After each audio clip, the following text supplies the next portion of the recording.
అది ఓఎన్జీసీకి సంబంధించి ఒక పైప్ లైన్.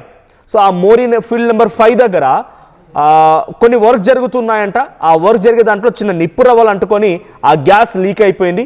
సో ఈ గ్యాస్ లీక్, నిప్పు రవ్వలు ఒక్కసారిగా ఇక ఆ ఫైర్ స్టార్ట్ అయిపోయింది. దాన్ని కంట్రోల్ చేయడానికి ఏ మాత్రం కూడా సాధ్యం అవడం లేదు.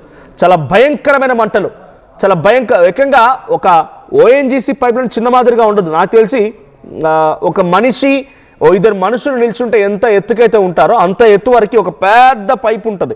ఆ పైపు నిండా మొత్తం కూడా, ఆ మోరి నిండా మొత్తం కూడా గ్యాస్ వస్తూనే ఉంటుంది. ఒక్కసారి మీకు మంటలకు సంబంధించి ఆ విజువల్ చూపించలేకపోతాం డ్యూ టు సమ్ రెస్ట్రిక్షన్స్. కానీ ఇక్కడ ఆ వర్క్ ఏదైతే జరుగుతుందో అక్కడ చూడండి, ఆ 2 కొబ్బరి చెట్ల మధ్యలో నుంచి చాలా లైటింగ్ అనిపిస్తుంది కదా, అదంతా కూడా లైటింగ్ అంతా కూడా మంటలే.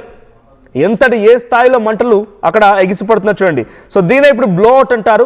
సో ఇరుసమండ గ్రామంలోని స్టార్ట్ అయిన ఈ బ్లోఅవుట్ కాస్త ఇంకా ఏమాత్రం తగ్గడం లేదు.